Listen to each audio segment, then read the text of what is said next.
In number 38, the dot counts.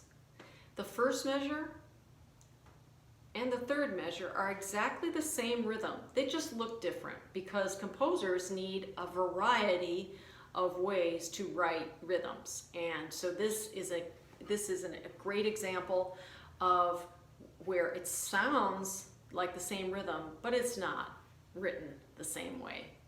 So in the first measure, you're going to play 1, 2, and 3, 4. And in the third measure, you're going to play similarly 1, 2, and 3, 4. So you hold the first note of each of those measures the same. The first measure, first note held the same as the first note of the third measure.